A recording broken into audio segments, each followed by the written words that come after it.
আমার জীবনেও মনে হয় না আওয়ামী লীগের আকাঙ্ক্ষা জাতীয়তাবাদ, আমার জীবনেও মনে হয় না আওয়ামী লীগের আকাঙ্ক্ষা ধর্মনিরপেক্ষতা। কারণ আওয়ামী লীগ ধর্মরে পুঁজি কইরা সবচেয়ে বেশি বাংলাদেশে অন্যায় করছে। আপনি খোঁজ নিয়ে দেখেন গত 15 বছরে সে যাদেরকে দুর্বল পাইছে, সে ধর্মীয় সংখ্যালঘু হোক, পাহাড়ি সংখ্যালঘু হোক, এই মানে অন্যভাবে সংখ্যালঘু হোক, যেমনে পারছে আওয়ামী লীগের অত্যাচারগুলি করছে। সুতরাং আওয়ামী লীগের আমার কখনোই ধর্মনিরপেক্ষ মনে হয় নাই, কখনো জাতীয়তাবাদী মনে হয় নাই, কখনো গণতন্ত্রী মনে হয় নাই। গণতন্ত্র মনে হইলে সে কোনোদিন ভোট লয়ে এরকম করতে পারতো না। আমরা এটার মধ্যে এটা দেখছি। কখনো তাদেরকে সমাজতন্ত্রী মনে হয় নাই। সমাজতন্ত্রী হইলে বাংলাদেশে এতগুলি ঋণ খেলাপি হইতো না, এতগুলি অলিগার্ক সৃষ্টি হইতো না।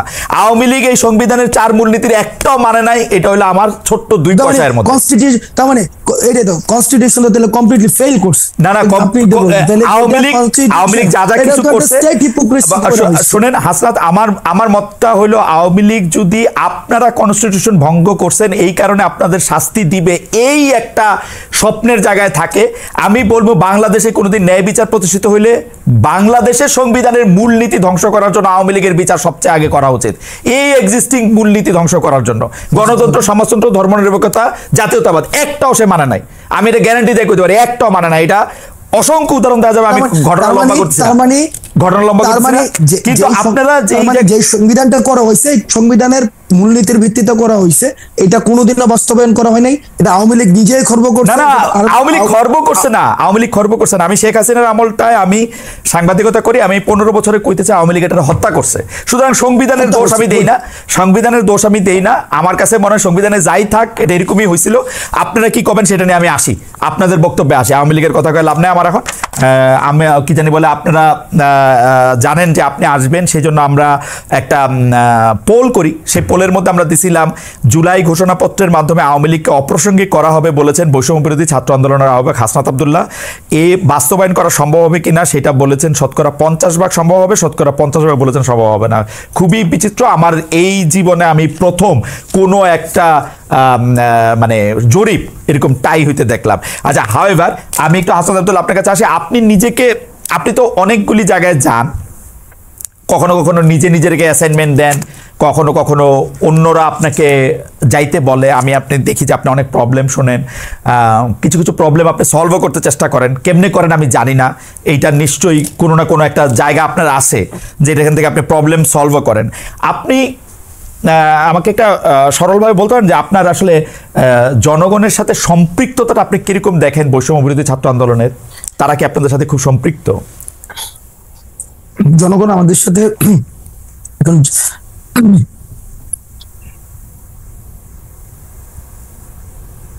দেখেন, একটা দীর্ঘ সময় একটা জনগণের যেটা হয়েছে, যেটা বিভাজনের রাজনীতির মধ্য দিয়ে তারা গড়ে উঠেছে, এবং সেক্ষেত্রে তাদের আশা আকাঙ্ক্ষার প্রতিফলন হইতে দেখে নাই। এবং হাসিনার যে পতন এবং নতুন রাজনৈতিক একটা বন্দোবস্ত, নতুন রাষ্ট্র কাঠামো, এই বিষয়গুলোর সাথে মানুষ আমাদের সাথে অ্যাটাচ করে, এটা আমরা দেখি। সবাই অ্যাটাচ করে বিষয়টা এমন না, আমি বলবো না যে শতভাগ মানুষ আমাদের সাথে অ্যাটাচ করেছে, বিষয়টা এমন না। কিন্তু তারা যে কথাগুলো বলতে চায়, তারা যেই ধরনের কর্মসূচি দেখতে চায়, তারা যেই ধরনের বাংলাদেশ দেখতে চায়, সেটি আমরা যখন এই ধরনের বাংলাদেশের কথা বলি, একটা উল্লেখযোগ্য সংখ্যক জনগণ আমাদের সাথে অ্যাটাচমেন্ট ফিল করে, এখনো পর্যন্ত ফিল করে। এবং আজকে যে আমরা কর্মসূচি দিয়েছি, আপনি দেখেছেন একবার এই কর্মসূচি হবে কি হবে না, এই দুর্দুল্যমান অবস্থায় কিন্তু বাংলাদেশের বিভিন্ন জায়গা থেকে, প্রান্তিক জনপদ থেকে, বিভিন্ন জায়গা থেকে মানুষ উঠে এসেছে। এখনো পর্যন্ত নতুন একটি রাজনীতিক, আপনি একটা মানে আরবান মিডল ক্লাসে একটা রাজনীতিক, আমরা এই যে প্রজন্মটা আই হেট পলিটিক্স প্রজন্মের মধ্য দিয়ে হয়েছে, আমরা মনে করেছিলাম এই প্রজন্ম রাজনীতি বিমুখ হয়েছে, দেশ কিভাবে গেল এই দিকে তাদের কোনো মনোযোগ নেই। এই প্রজন্মটা আমাদেরকে নিয়ে আশা দেখছে, এই প্রজন্ম আমাদেরকে নিয়ে আমাদের ছোটখাটো ভুলগুলো তারা আশাহত হয়, আমাদেরকে নিয়ে ক্রিটিক করে, কারণ আমাদেরকে নিয়ে তারা অনেক বেশি স্বপ্ন দেখে। আমার মনে হয় খুব চমৎকার বলেছেন জনাব আব্দুল্লাহ। অনেক প্রশ্ন রয়েছে। তাহলে আপনি বলতেছেন যে জনগণ আপনার সাথে অ্যাটাচ বোধ করে, শতভাগ না হলেও উল্লেখযোগ্য সংখ্যক করে। আপনাদের একটা আইডিয়া আছে যে এই উল্লেখযোগ্য সংখ্যক মানে একটা চিন্তা যে এটা আসলে কত ভাগ, এটাকে আপনার একটা কোনো আমরা যেহেতু এখনো কোয়ান্টিটেটিভ জরিপ চালাই নাই, কোনো ভোটাভুটি বা এই ধরনের হয় নাই, সুতরাং এটা কত পার্সেন্ট এই কোয়ান্টিটেটিভ অ্যাসেসমেন্টে আমি যেতে পারবো না। কিন্তু আপনি তো দেখেন যে গেলে লোকজন সাড়া দেয় বা লোকজন আপনাদের কাছে আসতেছে, সেটা তো আপনারা দেখেন, তাই তো? হ্যাঁ, সেটা আমরা দেখি।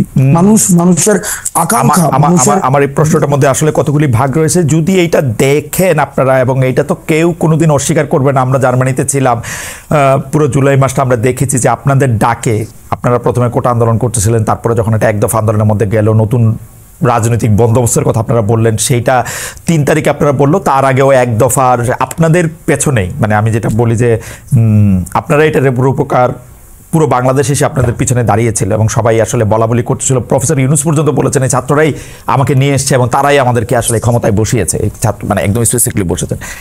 যদি ওই ব্যাপারটা ঠিক হয়, বা ঠিক তো বটেই, মানে ওই ব্যাপারটা ঠিক হয়, আমি যদি বলতে চাই না, ওই ব্যাপারটা তো ঠিক বটেই, সময়টা যেহেতু পেরিয়েছে, তাহলে আপনার কাছে কি মনে হয় না যে বাংলাদেশের বেশিরভাগ মানুষ আপনাদেরকে আসলে সমর্থন করেন, আপনাদেরকে চান যে তারা নতুন রাজনৈতিক আলোতে দেখতে? আমরা তো এটা বিশ্বাস করি, বাংলাদেশের এই জন্য তো বলেছি উল্লেখযোগ্য সংখ্যক মানুষ এখনো পর্যন্ত চায়, যারা অতীতের কনভেনশনাল পলিটিক্সে তারা আশাহত হয়েছে বিভিন্ন সময় বিভিন্ন স্তরে স্তরে, তো তাদের যে আশা আকাঙ্ক্ষা গুলো গড়ে উঠছে, যতদিন পর্যন্ত আমরা তবে এটা ঠিক, যতদিন পর্যন্ত আমরা তাদের আশা আকাঙ্ক্ষার কথা বলতে পারবো, মানুষের আশা আকাঙ্ক্ষার কথা বলতে পারবো, আপনারা তো তাদের আশা আকাঙ্ক্ষার কথা বলতেছেনই, সেই জন্য হচ্ছে আপনাদের কাছে অভিযোগগুলো আসছে, তাই তো? জি, সেই জন্যই। তাইলে এই মুহূর্তে আপনারা কি মনে করেন না যে এই মুহূর্তে যদি একটা নির্বাচন হয়, আপনারা যেহেতু রাজনৈতিক দল গঠন করতে যাচ্ছেন, আপনাদেরকেই জনগণ চাইবে বেশি করে? আপনি কোন একদম ধাক্কাইতে নিয়ে যাচ্ছেন। ওকে, না দেখেন, আচ্ছা, আপনি যদি আমি আপনাকে বলি আব্দুল্লাহ, আপনি যদি কোনো প্রশ্নের উত্তর দিতে না চান বা ইয়েতে না করেন, তাহলে মানে আমার অসুবিধা নাই। আপনি রাজনীতিবিদ, আপনি বাংলাদেশের মন্ত্রী হবেন, প্রধানমন্ত্রী হবেন, রাষ্ট্রপতি হবেন, আমি কিন্তু সাংবাদিকই থেকে যাব। সো আমার কাজ, মানে অনেকে এটা মনে করেন যে অমুকের সাথে আমি এমনি কথা কইলাম, অমুকের সাথে কেমনে কথা কইলাম, ব্যাপারটা এরকম না। হুএভার যে আপনার সিটে থাকবে, আমি তাকে এইভাবেই প্রশ্ন করতে চাইবো। তো আপনার যদি মনে হয় যে প্রশ্ন আপনি দিবেন না, তাহলে আপনার মনে হয় না যে আপনি এখন নির্বাচন করলে বেশিরভাগ মানুষ আপনাদেরকে চাইবে, গণতান্ত্রিকভাবেই আপনারা আসলে দেশ চালান? দেখেন, নির্বাচন, দেখেন আমি এই প্রশ্নের মানে একদম যে কনক্লুসিভ কোনো উত্তর দিচ্ছি না, বাট আমার যেটা ধারণা, আপনি বলেছেন যে রাজনীতিবিদ, আমরা হচ্ছে এই জায়গায় মানে একটা হচ্ছে অভ্যুত্থান কেন্দ্রিক একটা রাজনীতি বা অভ্যুত্থান কেন্দ্রিক একটা বিষয়, আর একটা হচ্ছে যে পরবর্তীতে ভোট কেন্দ্রিক যে পলিটিক্স, এই দুটা ডাইমেনশনের পার্থক্য রয়েছে। আমাদের সাংগঠনিক স্ট্রাকচার রয়েছে, একটা সাংগঠনিক এক ধরনের ইভেন্ট রয়েছে, তো সেই জায়গাতে কিন্তু আমরা এখনো পর্যন্ত কি আপনাকে বুঝতে হবে আমরা কোনো রাজনৈতিক দল কিনা। রাজনৈতিক দল হলে সেটা সাংগঠনিক স্ট্রাকচার থাকবে, সাংগঠনিক ম্যানিফেস্টো থাকবে, সেটা ভিশন থাকবে, অ্যাসপাইরেশন থাকবে, মানুষ সেটাকে অ্যাটাচ করতে হবে। তখন হচ্ছে এই যে নির্বাচনে আমরা আসবো কি আসবো না, সেই আলাপটা আসবে।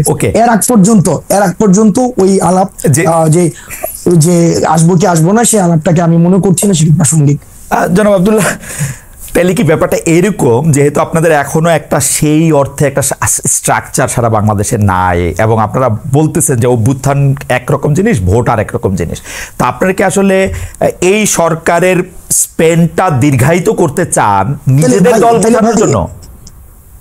না ভাই, তাহলে কি আপনার বিষয়টা এমন দাঁড়াইলো যে আমরা ইতিমধ্যেই মানে বৈষম্যবিরোধী যে ছাত্র আন্দোলন বা বৈষম্যবিরোধী আন্দোলন, বিষয়টা কি আপনি কি এভাবেই দেখছেন যে এটা বাংলাদেশে অন্যান্য যে ক্রিয়াশীল রাজনৈতিক দলগুলো রয়েছে, সেই রাজনৈতিক দলগুলোর একটা মানে আমরা একটা নতুন একটা রাজনৈতিক দল, আপনি কি এভাবেই দেখছেন? আমি তাই দেখছি, কারণ আপনারা তো রাজনৈতিক দল করবেন, অর্থাৎ আপনাদের যে জাতীয় নাগরিক শক্তি আছে এবং বৈষম্যবিরোধী ছাত্র আন্দোলনে যারা আছেন, তাদের মধ্যে অনেকে এরকম একটা ধারণা দিয়েছেন যে আপনারা আসলে আগে রাজনৈতিক দল হোক, কিন্তু আপনাকে একটা স্পষ্ট করতে চাই, বৈষম্যবিরোধী ছাত্র আন্দোলনের আহ্বায়ক হিসেবে বৈষম্যবিরোধী ছাত্র আন্দোলন কোন রাজনৈতিক প্ল্যাটফর্ম না, এটা হচ্ছে সকল দলের সবাই ফেসিবাদ বিরোধী প্রত্যেকটা রাজনৈতিক দল, প্রত্যেকটা মত, প্রত্যেকটা পথের মানুষ এই প্ল্যাটফর্মটিকে সামনে রেখে এই ফেসিবাদের বিপক্ষে লড়ে গিয়েছে, এটা কোন রাজনৈতিক দল না। ওকে, তো কে ফেসিবাদ বিরোধী সেই পরীক্ষা বা সেই সার্টিফিকেট আপনারাই তো দিবেন, তাই তো?